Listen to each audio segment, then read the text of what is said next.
Okay, this is going to be my final blog for my time here at BSA. This is for the weeks of June 13th all the way through June 24th, so spanning 2 weeks. That is our final week of classes and our show that we put on. So our final week of classes was mostly doing our assessments and getting our marks back. I did as best as I could possibly do. I put a lot of time and effort and energy into this term. I put out my best foot forward as best I could. I keep saying best. Best. So because of that, I'm not really going to be upset with any marks that I get. I know that I did the best that I could possibly do. I'm going to be happy with whatever I get. I will take the feedback that I get from that and use it to move forward and be better in the future. That's what school's about, right? Taking the feedback that you get and using it to better yourself. Seems pretty straightforward to me. Some people don't seem to understand that. And I'm not talking about specifically my year or even the MFA 2s or anybody specifically. Multiple people get really upset about their marks and their feedback, and I'm like, if you're getting that feedback, you're getting it for a reason. So take it and learn from it. That's what I plan on doing. That's really all I want to say about the final week of classes, is that I put my best foot forward. I gave the best performance that I possibly do. No regrets moving forward. Now, the same goes for the show that we put on. I am very happy with the performance that I gave.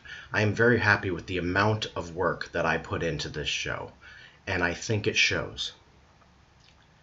Alex came up to me after the show on Friday, our closing night, shook my hand, and told me he was very impressed. I couldn't have asked for more. Even if I get a 62 on my performance mark, it's still the best that I could have possibly done. I put so much time, energy, and effort into this term. So I'm happy with what I did. That being said, there's really not much to say about these last 2 weeks. I mean, I want to, but there's not much to say. You know, our animal assessment was on Monday of the first week, and I gave as much of the animal as I could in my human portion of it. Rolled around on the floor, tossed food up in the air and caught it in my mouth, which, you know, otters don't really catch their food after throwing it in the air, but they do throw things around and they juggle stuff. And also when I would eat things, I ate with my mouth open, kind of smacked a little bit. The thing that I didn't like about it specifically was Lou said, do like you're in a movie theater and you're watching a scary movie. It's really difficult to react to something scary like that. And the thing is, none of our characters that she put in that situation would react to a jump scare. We had Emily as the orangutan, which literally just kind of sits around, doesn't really do much. We had Madison as the hyena, which has no predators attacking her, and a otter. So I have these two ginormous animals around me and a scary movie that I'm supposed to react to. I don't know what she was wanting out of that.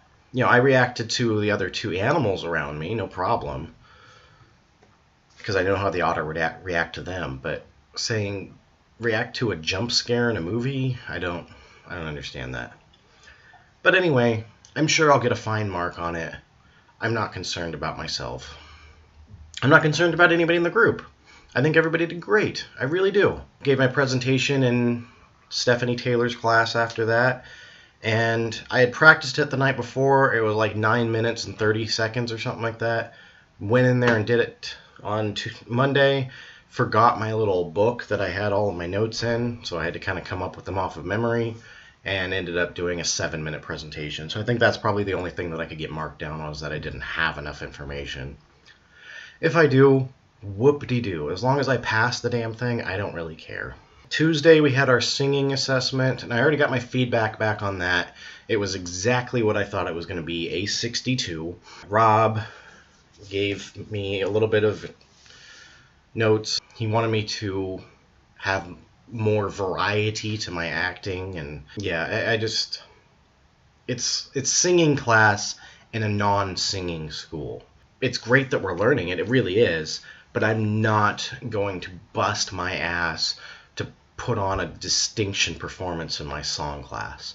I will do that for all of my acting classes, but not in a singing class. Sorry, I really am sorry. I do not mean to make somebody feel bad, like, you know, you're not important to this school. And I don't even mean to say you're not important to me, but I have to say this, it is less important, that class is less important to me than, say, my acting class, or the play that we're putting on, or this dissertation. That class is less important. I'm sorry, I truly, truly am. I wish I had more time and effort and energy to put into that, because I would like to know those things in the future, but right now it takes up too much time for me to really care. So I have a 62 in that mark. I'm happy with that. I am perfectly fine being average or whatever in that class. Perfectly fine with that. Wednesday we put on our scenes for Alex's acting class. Emily and I did variation on a theme.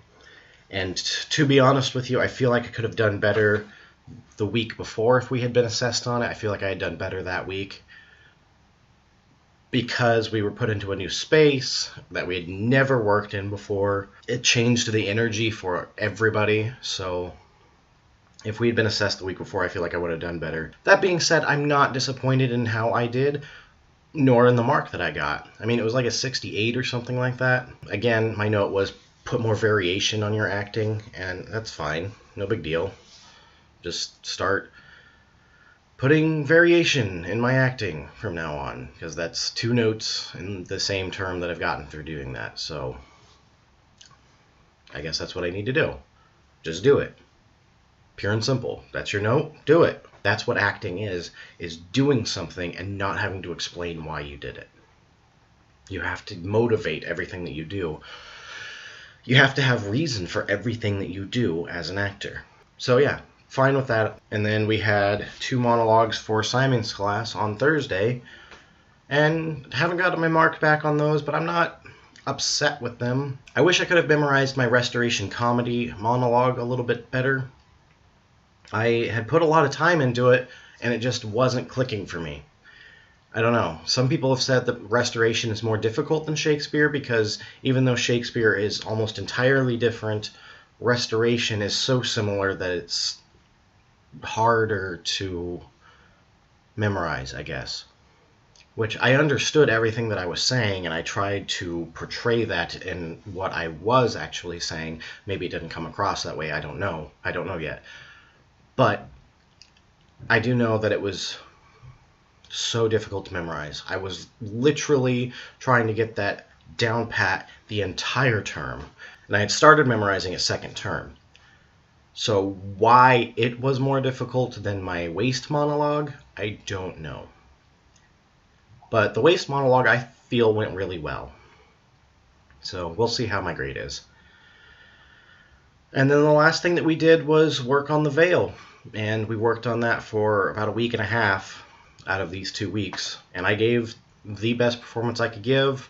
I cried as best I possibly could without actually shedding real tears, which I had a teacher back in high school that told us, don't ever actually cry on stage, because sometimes you're not able to break out of that and continue your performance, and other times the audience won't believe you.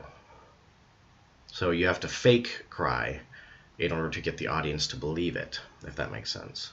So if I wasn't shedding real tears, I feel that was for the better. Some people are actually able to manage to get out real tears, like September and Robert, and that's awesome. But I wasn't able to. What could I possibly get marked down on? Simon Koval wanted us to be line perfect, and I've never been able to do that in my entire life of acting. I've tried really hard on this play.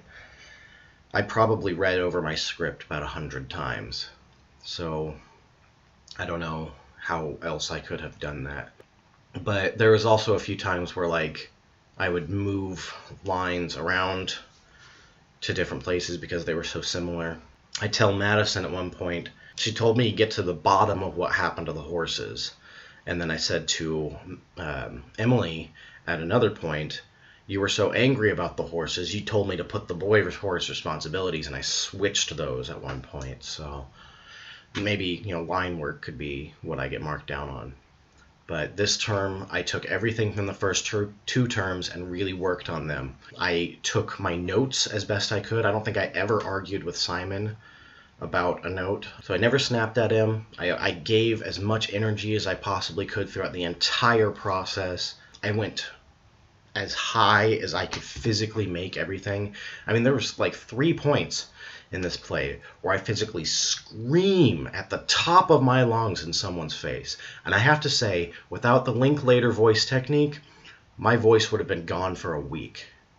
There was no way I could have done that all week, screaming at the top of my lungs, and finished out the show strong if I didn't have the Linklater voice technique. So hallelujah for that. So that being said, Alex asked us what we have learned about acting this year. And I think I've actually said that in multiple videos in this process, what I have learned as an actor. But I'll go ahead and just kind of break it down for you right now. The number one thing that I have learned as an actor is relax. You have to be relaxed on stage. You have to have confidence in yourself and your abilities. You have to tell yourself, I can do this. I can do this. But confidence is different than arrogance. You cannot be arrogant and say, I'm better than anybody else. Because it's not a competition. It isn't who's better than anybody else. Hollywood has made it a competition with their Oscars and their Emmys and whatnot. But this is not a competition. This is a school. You are here to learn. I am going to learn different than Jared or Robert or Madison or Emily. I am not in direct competition with any of them. When I leave this school, I'm going to be no better off nor any worse than any of them, and they're not going to be any better off or any worse than me. We are in this together. This isn't a competition. Another thing that you have to learn is you have to have a good, strong voice. Your voice has to be warmed up to the point where you're not straining, and if you do big things with your voice, if your voice isn't warmed up, it will die. Pure and simple. If I hadn't had Linklater, my voice would be shot. I actually have to have my mouth slightly agape before I speak from now on. Because I've realized that when I have my mouth closed and I go to speak, that happens. Because I like to suck in the pressure around my mouth, and so then it opens to that popping sound. So I have to have my mouth slightly agape before I speak, otherwise I go, hey, how are you doing, So those are some things that I have learned. But that's just a few things. There's a lot more. I could literally make an hour-long video about the things that I have learned in this course. But that's what the other workbooks are for. Those are the things that I have said in those workbooks. There's a lot of this stuff that I am going to take with me forever, like Linklater, like the Estelle theory. I don't know yet that Alexander technique works for me. I do know that I feel great afterwards because my body feels aligned. But I don't know how it pertains to acting yet. Once I have figured that out, I may or may not take it with me. We'll find out. The Laban techniques, again, I'm not sure yet what I can do with that. Maybe at some point I'll use it in the future. Maybe it'll be a part of my dissertation, because I did want to figure out what sort of techniques would work for a science fiction action sequence type thing. So maybe that'll be something I use in that. I don't know yet. Qigong, never have to do that again. sorry, but that just not something I really want to be doing. I love the way my legs looked during this term, and I can just do some squats in my room, but that's pretty much all Qigong did for me was squats. I've learned that you have to do the research. That is something that you have to do. You have to know the time period, what people would wear, how their facial hair was, their regular hair, how the mannerisms and the body language and different other sorts of languages like fan language, how that changed over time. That's something I learned. Like I said, there's so many different things that I've learned. I don't really want to get into too much more detail because this is already an 18-minute video at this point. It'll be cut down a little bit later on, but not much because I don't have time to be cutting all these the way I did the first term. That took up too much time, like 3 hours for every one video that I did. I have to get this down to like half an hour per video because I have, I think, 17 videos to do. So, alright, I think I've given enough information. You guys know that I'm in a good place right now, that I'm happy with what I'm doing in this program. I've learned so much, and I cannot wait for next year. Presenting the dissertation and then putting on our 2 actual performances and not just workshops is going to be amazing. So, alright, well, this is my last sign off forever on this video blog. Maybe I'll start up a new video blog on video games or something in the future. So, thanks a lot for watching. Bye-bye.